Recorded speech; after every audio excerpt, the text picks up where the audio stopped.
मेरे प्रिय साथियों नमस्कार। तो आज हम एनसीसी से संबंधित महत्वपूर्ण प्रश्न जो एग्जाम की दृष्टि से बहुत ही महत्वपूर्ण है, तो हम उसका वीडियो आपको देने जा रहे हैं। एक नेता में पेशेवर ज्ञान और पेशेवर क्षमता की क्या आवश्यकताएं होती हैं? तो इसमें है आत्मविश्वासपूर्ण निर्णय होना चाहिए, प्रभावी और कुशल कदम होना चाहिए। तो इसका दा सही अवबा दोनों। एक नेता में शीघ्र प्रभावी ढंग से निर्णय लेने की क्षमता क्यों होनी चाहिए? आ है प्रतियोगिता में टीम की बेहतर स्थिति के लिए, हताहतों की संख्या को कम करना या रणनीति को संपादित करने के लिए उचित समय हो। तो इसका भी उपर्युक्त सभी। नेता कितने प्रकार के होते हैं? तो नेता 3 प्रकार के होते हैं। एक अच्छे नेता का क्या गुण है? तो इसका अनुशासन। आत्मविकास कारक है जो व्यक्ति को प्रभावित करता है। तो ये जो आत्मविकास होता है ये मनोवैज्ञानिक कारक है। आत्मविकास कारक है जो व्यक्ति को प्रभावित करता है। तो यह शारीरिक। इसमें से कौन सा नेतृत्व का मूल सिद्धांत है? तो इसका है परिशुद्धता की इच्छा शक्ति, निर्णय लेने का साहस और निपटने की क्षमता। उपर्युक्त सभी इसका आंसर चला जाएगा। विवेक को साकार करने के लिए स्वार्थ का त्याग करना उचित होता है। तो इसका आ सही है विवेक। जिन चारित्रिक गुणों को बढ़ावा दिया जा रहा है वे हैं सम्मान। निम्नलिखित में से कौन सा व्यक्ति नैतिक मूल्यों का योग है? तो ये कॉमरेडशिप। सामाजिक शिष्टाचार हमें आचरण करना सिखाता है। तो ये समाज में। हथेलियां नीचे करके हाथ मिलाना क्या दर्शाता है? तो हथेलियां अगर नीचे करके जो ये हाथ मिलाता है मतलब वो डरना दर्शाता है कि वो हमसे डर रहा है। मान संहिता के निर्देश हैं। तो इसका आंसर दा। आप किसी भी सत्य से अपने संस्थान का नाम बदनाम नहीं करना चाहेंगे या करेंगे। अगला है किसी की अनुपस्थिति में भी काम करना क्या कहलाता है? तो ये पहल कहलाती है। अपने कर्तव्य को रुचि एवं उत्साह के साथ ईमानदारी से निभाना क्या कहलाता है? तो होता है कर्तव्य। नेतृत्व के मुख्य उपयोग क्या हैं? तो ये है आत्मविश्वास जगाना, प्रोत्साहित करना, कर्मचारियों को प्रोत्साहित करना। ये सभी इसका आंसर सही है। सही अधिकारी द्वारा आदेश का अनुपालन कहलाता है। तो कर्तव्य कहलाता है। किसको अपने विवेक से आदेशों का पालन करने के लिए कहा जाता है? तो ये कर्तव्यों को कहा जाता है। किसका अर्थ स्वार्थ पर काबू पाना और आदतन दूसरों की सेवा करना होता है? तो ये तो आप जानते हैं निस्वार्थ सेवा होती है। नेतृत्व शब्द की जो उत्पत्ति कहाँ से हुई है? तो ये पुरानी अंग्रेजी से हुई है। निम्नलिखित में से कौन सा व्यक्तित्व विकास का सबसे अधिक संबंधित है? तो इसमें है आत्मशक्ति करना। क्या चीज है जो एक नेता को अधिक विश्वसनीय बनाती है? तो है उसकी बुद्धि। कौन सा गुण आत्म जागरूकता से जुड़ा होता है? तो यह है उसकी सहानुभूति। चुनौतियों से पार पाने के लिए कौन सा कौशल आवश्यक होता है? तो यह समस्या का समाधान कौशल। कौन सी क्षमता दूसरे के दृष्टिकोण को समझने में मदद करती है? यह है रचनात्मक सोच। कौन सा कौशल विचारों और धारणाओं को प्रभावी ढंग से व्यक्त करने में मदद करता है? तो इसका बा तार्किक सोच।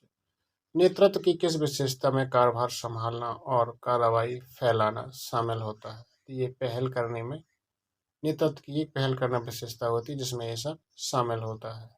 नेतृत्व की किस विशेषता के लिए नैतिक सिद्धांतों और मूल्यों का पालन करना आवश्यक हो जाता है? तो वह है देशभक्ति। तो देशभक्ति एक नेतृत्व की विशेषता है जिसमें हम नैतिक सिद्धांतों और उनके मूल्यों का पालन करते हैं। किसी के गुणों के कारण उसके प्रति प्रशंसा की भावना का क्या अर्थ है? तो जब किसी गुणों के कारण हम उसकी प्रशंसा करते हैं तो वो निस्वार्थता हो जाती है। किस मूल का अर्थ सहायता, प्रोत्साहन या अनुमोदन देना होता है? तो यह समर्थन का। कैडेटों के व्यक्तित्व चरित्र विकास में एनसीसी की क्या भूमिका है? तो इसका उत्तर है एक अच्छा नागरिक तैयार करना होता है। एनसीसी की मुख्य भूमिका है कि एक अच्छा नागरिक हम तैयार कर लें। एनसीसी विशेष इसलिए दिया जाता है कि ताकि आप पर अपनी पर्सनैलिटी बना सको और अच्छा बुरा में समझ विकसित कर सको। शिष्टाचार क्या दर्शाता है? तो शिष्टाचार आपका औपचारिक अवसरों के लिए प्रोटोकॉल। दर्शाता है। व्यक्तित्व के विकास में निर्णय का क्या महत्व है? तो इसका महत्व है उपरोक्त सभी। यह महत्वपूर्ण निर्णय लेने में मदद करता है, यह दूसरों को बेहतर ढंग से समझने में अनुमति देता है, वह स्वयं दूसरों के बारे में राय बनाने में सहायता करता है, इसलिए इसका उपयुक्त सभी है। क्या दांतों से नाखून काटना अच्छी आदत है? तो अच्छी आदत तो नहीं है, तो बुरी आदत तो ये सख्ती से नहीं। सूचना, विचारों या वस्तुओं आपस में आदान प्रदान करने की प्रक्रिया को हम क्या कहते हैं? जब सूचना कोई एक स्थान से दूसरे स्थान पर जाता है तो इसको हम संचार कहते हैं। हम जिस मानसिकता से सोचते हैं और कार्य करते हैं वो होती है आपका मन। नेतृत्व के संबंध में कौन सा कथन असत्य है? तो इसका है नेतृत्व आवश्यक रूप से एक पदानुक्रम के भीतर नहीं होता। नेतृत्व के अध्ययन के दृष्टिकोण से जो नेता के व्यक्तित्व पर जोर देते हैं वो कौन सा सिद्धांत है? वो है आपका लक्षण सिद्धांत। नेतृत्व शब्द में ई का क्या अर्थ है? तो इसका अर्थ है ऊर्जावान। क्या नेतृत्व तेजी से बढ़ता है? दूसरों को अनुसरण करने के लिए प्रेरित करता है नेतृत्व। नेतृत्व अक्सर किससे जुड़ा होता है? तो ये जुड़ा होता है आपका विकास से। कौन सा कारक किसी व्यक्ति के व्यक्तित्व को प्रभावित करता है या व्यक्तित्व का विकास करता है? तो ये होता है माता पिता भी, स्कूल का माहौल भी, शिक्षा मंडली भी। निम्नलिखित में से कौन सा कारक किसी व्यक्ति को दूसरों के साथ घुलने मिलने की क्षमता को दर्शाता है? तो ये दर्शाता है सहयोग। व्यक्तित्व के निर्माण में पर्यावरण में कौन सा कारक सहायक होता है? ये होता है भौतिक विशेषता। निम्नलिखित में से कौन प्रभावी नेतृत्व की विशेषता नहीं है? तो ये अधिनायकवाद की विशेषता नहीं है। नेतृत्व शैली सहयोग और टीम वर्क पर जोर देती है, तो वह परिवर्तनकारी पर जोर देती है। निम्नलिखित में से कौन सा आदत व्यक्तित्व के विकास में मदद करती है? तो वो होती है किताब पढ़ना। ऐसा कौन सा गुण है जो एक नेता में नहीं होता है? बड़ा तनावपूर्ण गुण नहीं होता है। माना जाता है कि मनुष्य व्यक्तित्व का कौन सा पहलू विकसित हुआ है? तो एक खतरे पर तुरंत प्रक्रिया, आक्रामकता, अधिक खाना, ये सभी। बहिर्मुखी लोगों की भागीदारी होती है, तो ये होती है सामाजिक। हमारे मूल्यों का प्रतिबिंब होता है, यानी कि हमारे जो मूल्यों की जो हमारे अंदर निहित गुण हैं उनका प्रतिबिंब क्या होता है? तो उनका व्यवहार। जैसे गुण निहित होंगे वैसे ही तो व्यवहार होगा, वैसी उसकी आदतें होंगी, वैसे उसका आचरण होगा, तो प्रयुक्त सभी। किसी व्यक्ति की प्रेरणा निर्भर करती है, तो वो काय पर निर्भर करती है प्रेरणा? तो प्रेरणा निर्भर करती है आपके आवश्यक दिशा निर्देश, मार्गदर्शन, प्रशिक्षण सहायता प्रदान की जाती है। आकस्मिकता सिद्धांत पर ध्यान केंद्रित करते हैं जो नेतृत्व की सफलता को प्रभावित करते हैं। तो वो क्या है? वो है अनुयायियों को प्रेरित करने और बदलने की नेता की क्षमता। स्थितिजन्य सिद्धांत के अनुसार यदि कोई व्यक्ति अनिच्छुक और असमर्थ है तो उस व्यक्ति उस स्थिति में उपयुक्त नेतृत्व शैली होगी। बाहुई लोकतांत्रिक।